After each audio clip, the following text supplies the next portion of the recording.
Hello everyone, this is lecture number 33 on कानून शहादत order 1984। इसके अंदर हमने आर्टिकल 28 हमने 27 डिस्कस कर लिया था। आज हम डिस्कस करने जा रहे हैं आर्टिकल 28। तो आर्टिकल 28 और एविडेंस एक्ट के अंदर हमारे पास सेक्शन कौन सा है?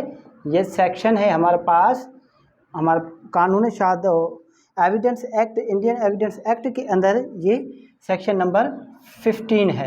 ठीक है, आइए देख लेते हैं हमारे पास कि ये बात क्या करता है। 28 बात करता है facts bearing on question whether act was accidental or intentional. अब ये इनको थोड़ा समझने की ज़रूरत है। फैक्ट्स बियरिंग ऐसी हकीकतें जो कि बुनियाद रखती हो ऑन क्वेश्चन, ऐसे सवाल पर वेदर के वो एक्ट, वो जो अमल है वाज एक्सीडेंटल और इंटेंशनल, कि वो गलती से हो गया था या फिर जानबूझ के किया गया था।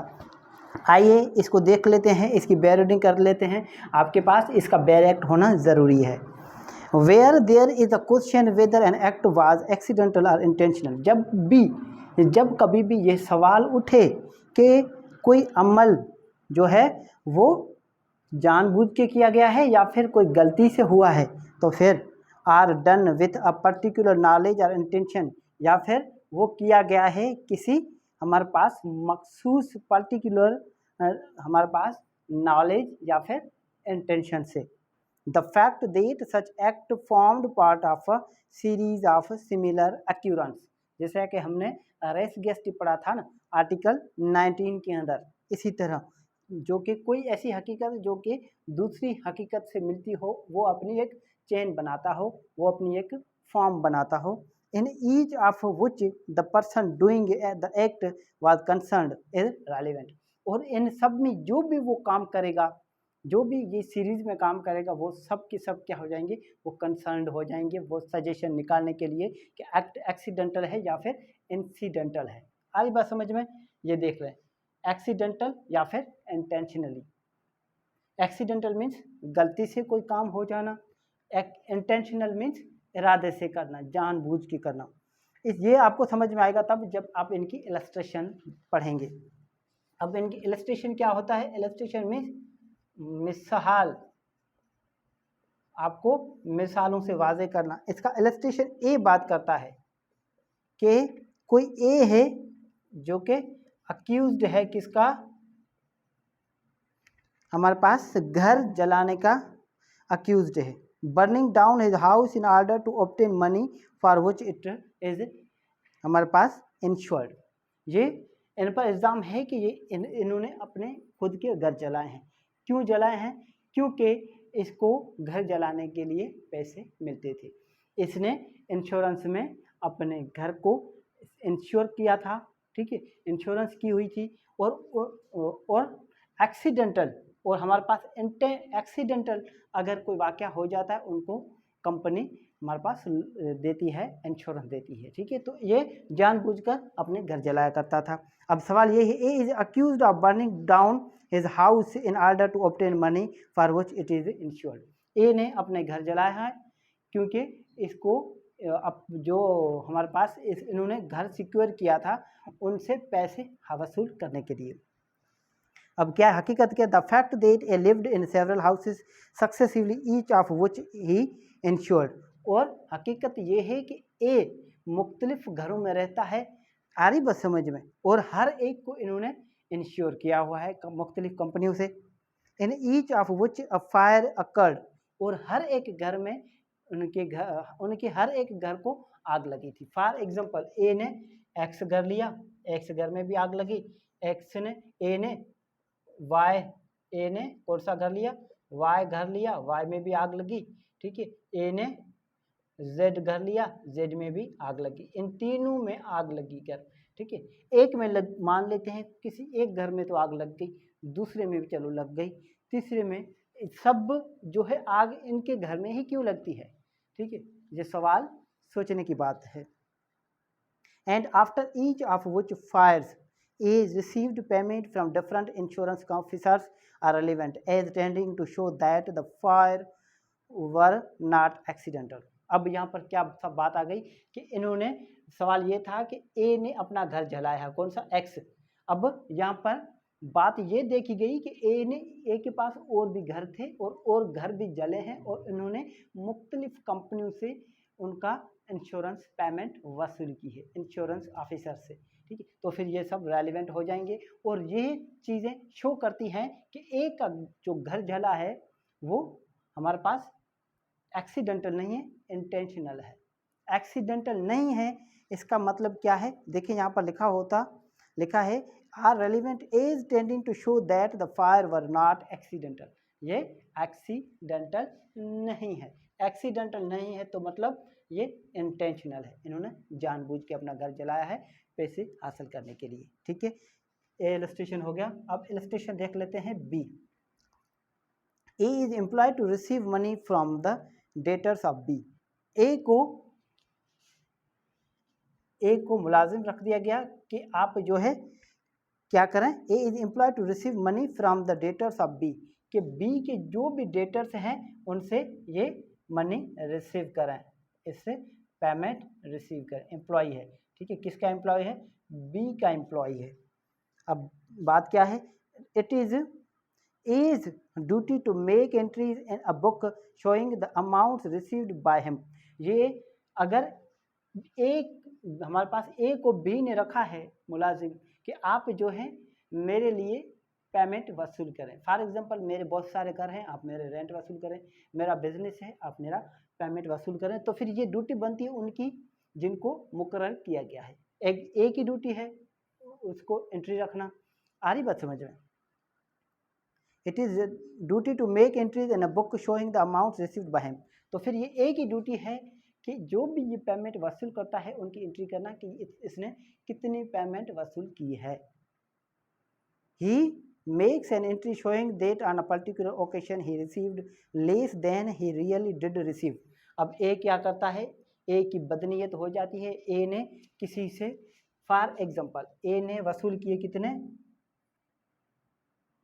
10 लाख रुपीस, और ए दिखाता है कि मैंने 5 लाख वसूल किए। कितने किए, मैंने फॉर एग्जांपल रिसीव कितने किए, 10,000 रिसीव किए, मगर ए जो है एंट्री दिखा रहा है कितने, 5,000 की, ठीक है। इनको कलेक्शन कितनी दे रहा है, हमारे पास 10,000 की नहीं दे रहा, 5,000 की दे रहा है। तो फिर ए की क्या हुई, नियत में खोट हो गई, नियत बद्ध हो गई ए की, ठीक है। अब आगे देख लेते हैं आगे क्या होता है। The question is whether this false entry was accidental or intentional. अब यहाँ पर सवाल ये है कि इन्होंने जो एंट्री रखी है 5,000 की, हालांकि इनको पैसे मिले थे 10,000, इन्होंने बी के किसी कर्जदार से ए ने पैसे वसूल किए थे 10,000, मगर इन्होंने 5,000 लिखे थे। अब सवाल ये है कि क्या ये हमारे पास जानबूझ के लिखे गए हैं या फिर गलती से लिख दिए गए हैं। आइए देख लें। The facts that other entries made by A in same book are false. अब हकीकत ये है कि ए ने दूसरी वो एंट्रीज की हैं। फॉर एग्जांपल ए ने पैसे वसूल किए, एक्स थे 10,000, उसके भी इन्होंने कितने लिखे, 5,000 एंट्री में लिखे। वाई से रिसीव किए इन्होंने 20,000, उसकी एंट्री कितनी की, 10,000। जेड से इन्होंने पैसे वसूल किए 50,000, इन्होंने एंट्री कितनी की, 20,000। ये सब की सब एंट्रीज क्या हैं, फॉल्स हैं। क्या हैं ये एंट्रीज, फॉल्स हैं। तो फिर ये जो फॉल्स एंट्रीज हैं, in each case in favour of A, जो ए की फेवर करते हैं, ए कहता है कि मैंने इतने पैसे वसूल किए, मैंने 5,000 किए, 10,000 किए, 20,000 किए, ये सब ए को फेवर कर रहे हैं। तो फिर ये इनों में से सजेशन निकाल दी जाएगी कि ये जो एंट्री है हमारे पास, ये एंट्री फेक एंट्री है। इट मीन्स हमारे पास आर रेलिवेंट। तो फिर ये एक्ट क्या हुआ, ये इंटेंशनल हुआ या फिर एक्सीडेंटल, क्या हुआ, एक्सीडेंटल नहीं है, ये इंटेंशनल है, क्योंकि ये जानबूझ कर करता था। आ रही बात समझ में, इन्होंने पैसे ज़्यादा वसूल करता था मगर एंट्री कम पैसों की करता था, ठीक है। यहाँ तक बात क्लियर है। उसके बाद चले जाते हैं इलस्ट्रेशन नंबर सी पर। इलस्ट्रेशन सी क्या बात करता है, इलस्ट्रेशन सी बात करता है A is accused of fraudulently delivering to B a counterfeit rupees. सवाल ये है कि ए जो है एक मुजरिम अक्यूज है किसका, बी को काउंटरफीट हमारे पास कोइन देने के, counterfeit coin, CC, counterfeit coin means झूठे करेंसी देना, झूठा सिक्का देना। अब सवाल ये है कि the question is whether the delivery of the rupee was accidental. अब ये जहाँ पर सवाल ये बनता है कि जो ए ने बी को जो पैसे दिए क्या वो जानबूझ के दिए, ठीक है। सवाल ये है कि एक्सीडेंटल वो गलती से दे दिए, ठीक है, एक्सीडेंटल मीन्स गलती से। सवाल ये है कि क्या ए ने बी को जो झूठी करेंसी दी वो क्या जानबूझ के दी है, वो गलती से दी है। आइए हकीकत देख लेते हैं। The facts there soon after the delivery to B, A delivered counterfeit rupees to C, D and E are relevant as shows that the delivery to B was not accidental, ठीक है। यहाँ तक बात क्लियर है।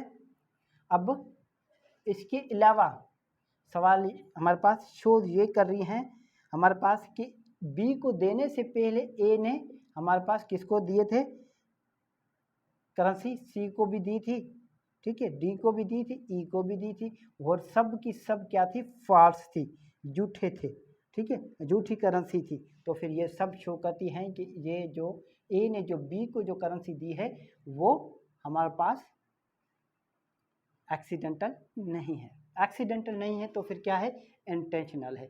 ये हमारे पास illustration ए क्या है, इलस्ट्रेशन ए भी इंटेंशनल है, क्या है ये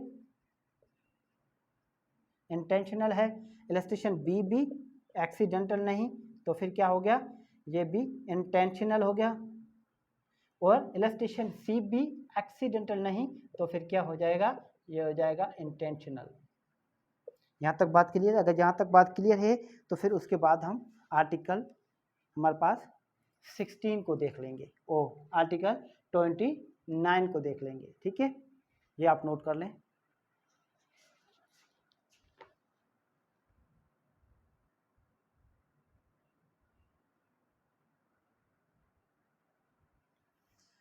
अब हम देख लेते हैं article 29, existence of course of business.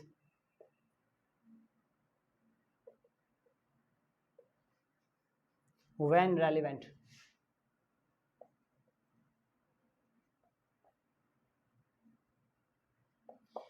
अब ये बात करता है existence of course of business when relevant, कि जब कोई बिजनेस की बात आ जाती है, कोई ट्रांजैक्शन की बात आ जाती है, तो फिर उनकी मौजूदगी क्या, उनकी मौजूदगी जो है कब रेलिवेंट कहलाएगी, उनकी एग्जिस्टेंस कब रेलिवेंट मानी जाएगी। आइए देख लेते हैं। When there is a question whether a particular act was done, the existence of any course of business according to which it naturally would have been done is relevant fact. हमारे पास जब भी कोई सवाल उठता हो किसी पर्टिकुलर एक्ट का, कोई मखसूस काम का, कि वो जो किया गया है किसी हमारे पास बिजनेस के हमारे पास सिलसिले में, बिजनेस की मौजूदगी में, according to which it naturally would have been done, जो कि आमतौर पर किया जाता है। फॉर एग्जांपल कोई काम करते हो आप सुबह उठते हो, घर से दूध लेते हो और शहर पहुंचाते हो, ठीक है, ये आपकी रोज़ की रूटीन है। अगर एक दिन कोई बीच में कोई गड़बड़ वाला आ जाता है कि आप गए या नहीं गए, मगर माना जाएगा कि आप हर रोज़ जाते हो तो उस दिन भी गए होगे। मीन्स ये बिजनेस ट्रांजैक्शन है, ये कोर्स ऑफ बिजनेस है। Course means mode of action है, आपके काम करने का तरीका, आप जो नेचुरली जो काम करते हैं वो आपका तरीका। आइए, there is a relevant, naturally would have been done, जो कि आमतौर पे किया जाता है काम, इज अ रेलिवेंट फैक्ट, और वो जो फैक्ट है, वो जो हकीकत है, वो रेलिवेंट मानी जाएगी। The question is whether a particular letter was dispatched. अब सवाल ये है कि क्या कोई एक खास लेटर पहुंचा दिया गया, रवाना कर दिया गया, भेजा गया। सवाल ये है कि कोई लेटर भेजा गया या नहीं। हकीकत ये है, the facts that it was, ये इलस्ट्रेशन पढ़ रहे हैं हम, इसकी इलस्ट्रेशन पढ़ रहे हैं हम, और ये इंडियन एविडेंस एक्ट के अंदर कौन सा सेक्शन है, ये सेक्शन हमारे पास 16 है इंडियन एविडेंस एक्ट के अंदर, ठीक है। इलस्ट्रेशन ए पढ़ रहे हैं हम। इलस्ट्रेशन ए बात का, the question is whether a particular letter was dispatched. अब वर्ड जो डिस्पैच्ड है ना, वो डिस्पैच का मतलब होता है रवाना कर देना, ठीक है, बेचना, कोई चीज़ बेच देना, कोई चीज़ रवाना कर देना। जब कोई भी ऑफिसर है अपने ऑफिस से किसी को लेटर भेजते हैं तो उनके पास एक ठप्पा बना होता है, एक सील बनी होती है जिन पे लिखा होता है डिस्पैच्ड, और उनके साथ उस ऑफिसर का नाम लिखा होता है और ऑफिस का नाम लिखा होता है और वो लगा देते हैं। जब भी कभी वो लीगल नोटिस भेजते हैं या फिर लीगल नोटिस का जवाब देते हैं तो फिर जब उनकी ऑफिस से वो लेटर निकलता है तो फिर वो डिस्पैच्ड का हमारे पास सील लगा देते हैं। यहाँ तक बात क्लियर है कि कोई लेटर, कोई खत भेज दिया गया था या नहीं, रवाना कर दिया गया था या नहीं। अब हकीकत क्या है? The facts that it was ordinary course of business for all letters put in a certain place to be carried to the post.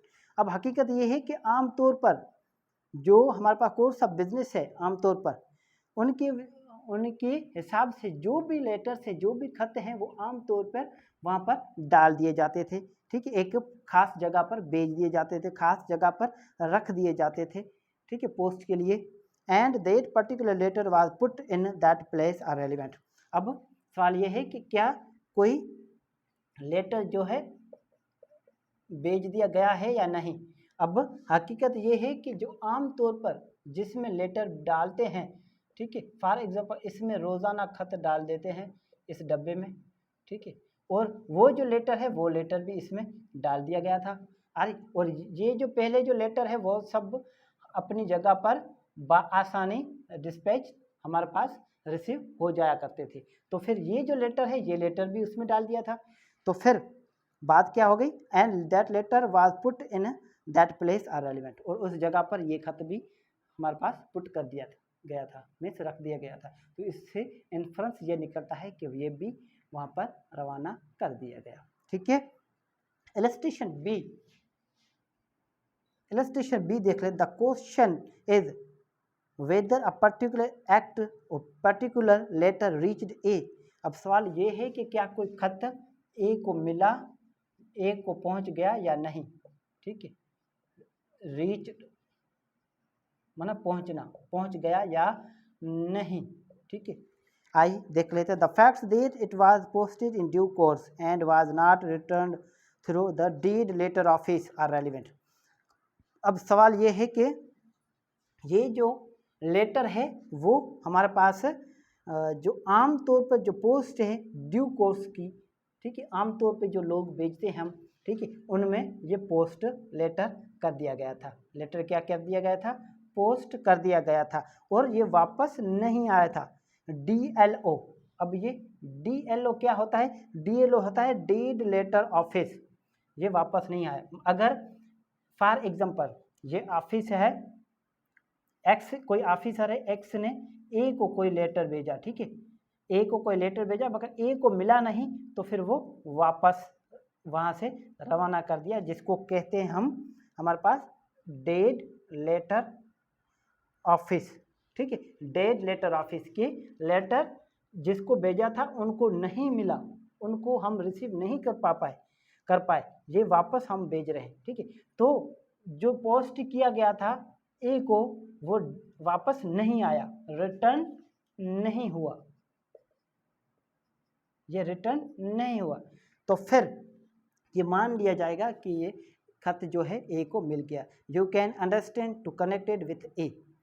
आ रही बात समझ में? आप समझ सकते हैं ये ए से कनेक्टेड है।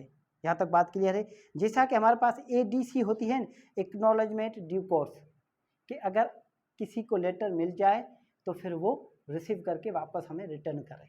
आ रही बात समझ में? यही है तो है हमारे पास DLO डेड लेटर ऑफिस। अगर हम किसी को पोस्ट करें, कोई लेटर कोई चीज़ भेजें, अगर उस खुद मालिक तक ना पहुंच सके, खुद मालिक तक रिसीव ना हो सके, तो फिर वो ऑफिसर वो DLO वापस तरीके से रिटर्न करेगा कि जिस शख्स को आपने भेजा है लेटर वहाँ तक ये नहीं पहुँच सका, बराए मेहरबानी हम ये वापस कर रहे हैं। आ रही बात समझ में? यहाँ तक बात क्लियर है। ये जो आर्टिकल है ये हमारे पास 20 करता है ओमिना प्रेज्यूमेंटेर, ठीक है, राइट ए से एक्टा means all acts are presumed to be rightly done. किस मैक्सिम पर बेस करता है?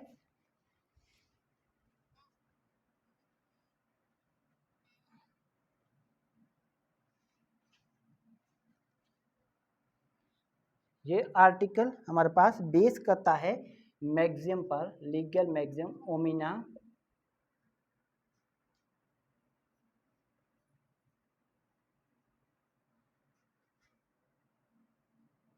प्रेज्यूमेंटर, ओमिना प्रेज्यूमेंटर राइट ऐसे एक्टा। इसका मतलब क्या है? All acts are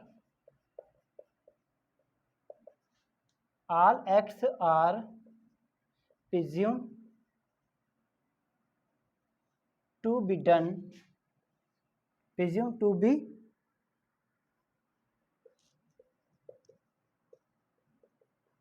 rightly done। इसका मतलब ये है कि इस आर्टिकल ये लीगल मैक्सिम पर बेस करता है कि इस आर्टिकल का मकसद यही है कि जो भी काम है वो ऐसे समझे जाएंगे कि वो सही तरीके से कर दिए गए हैं। अरे बस में जहाँ पर ये सवाल था कि कोई चीज़ हमारे पास बिजनेस ऑफ कोर्स के दौरान कोई चीज़ हमारे पास हुई है या नहीं, ठीक है, तो फिर यहाँ पर ये कह रहा है ये आर्टिकल कि वो जो है काम जो है वो एक्चुअली हुआ है। Thank you so much.